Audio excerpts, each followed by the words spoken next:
Hey, Mike Motorcycle here, and I am continuing on the walk. At this point, I've done the full extent of the walk that I took from a few days ago, except that time I was in the dark, and this time I'm actually doing it in daylight. I've got more battery to work with, so I'm continuing on to the next destination that I had initially intended before, which is continuing on towards the Arkansas State Capitol. So I've got another story. This is another close call, and this one is potentially far worse than the one before it.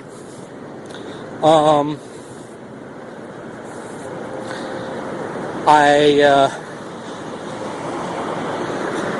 was unfortunately short on time, and I was feeling rushed. Not that it was going to change how I was going to operate the scooter.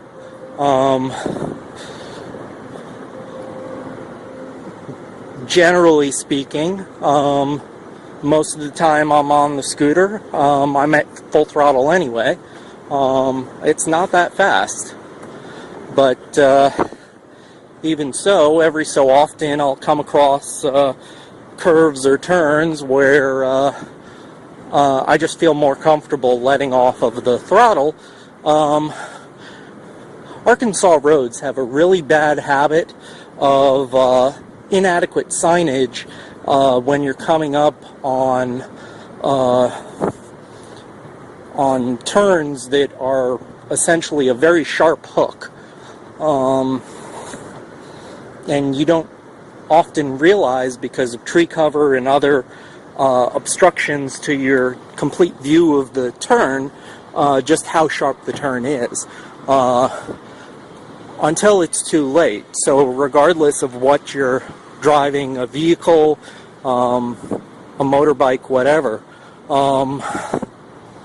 it's just advisable that if you don't know that road inside and out, and if you can't see where that turn is headed, I'll just give you a bit of a skyline view. Little Rock doesn't really have much to offer where skylines are concerned. There's a crane up there. I have no idea what for. But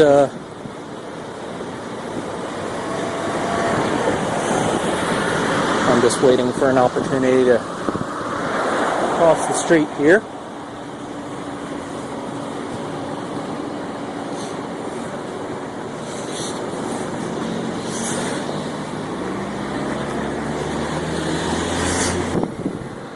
So if you don't know where that turn is headed, it's just advisable to take it with caution. And even if I'm in a rush, it's not going to help me if I get into an accident of my own creation. If anything happens, I definitely want to be able to point my finger at somebody other than myself. At no point do I want to be endangering my own welfare. Just because I enjoy riding does not mean that at any point along the way am I going to accept getting hurt if it's not within my control to avoid that happening. But then there are things that are outside of my control, and that's where this is going. So I'm going along, and I've never actually gone in the direction of where I was headed this particular occasion. So I was relying upon the instructions from my GPS. I had a headphone in one ear, and whenever I would come up on a turn, at least in theory, the GPS is going to tell me, and I can continue on the way to where I need to be. Well, unfortunately, oftentimes the GPS won't tell you until it's nearly too late. I've had it tell me after having passed things. This time it told me beforehand, but it was so close to the turn that I didn't have time to react. I didn't have time to get over, and so the first thing that I did is I already could see that there was a convenient turn off. I had to turn to the left, but there was a turn off to the right, actually for a firehouse off in the distance, with a nice large driveway and driveway entrance and a small parking lot. And so immediately I hit my right turn signal, and I began slowing down gradually, feathering my brakes so that the brake light would flash on and off for more visibility. And the driver behind me had been tailgating, which is part of the reason for the caution, but I try and do that anyway.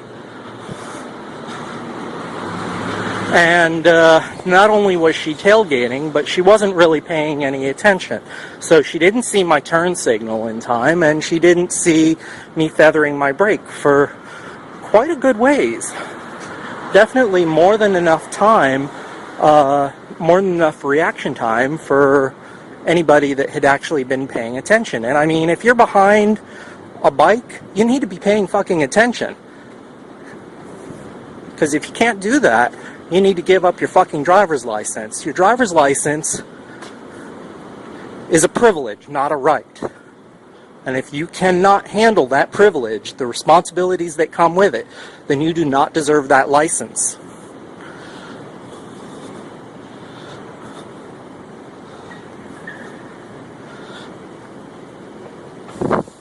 So, as I'm beginning to make my turn into the driveway, I'm not even at the driveway yet.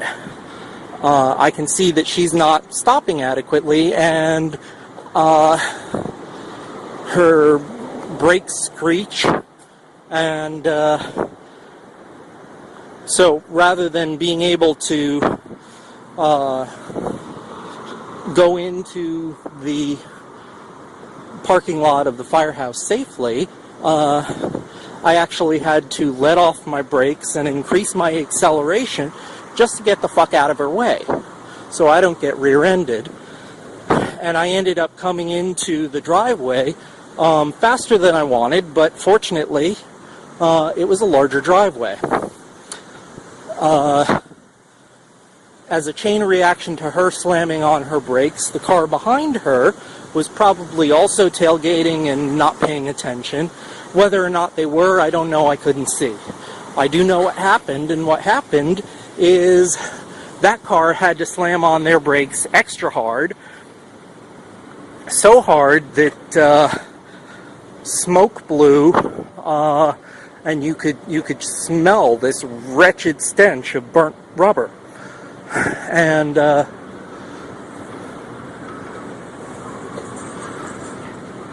in addition to braking, she couldn't brake quickly enough, so she actually veered into the very same parking lot that I had pulled into. So not only was I having to avoid getting rear-ended by the woman who was immediately behind me, I also had to avoid being hit by this car, who now is as an avoidance tactic, actually pulled in to the very place that I was going to escape. You won't like me. You put me on fucking internet. You won't like me.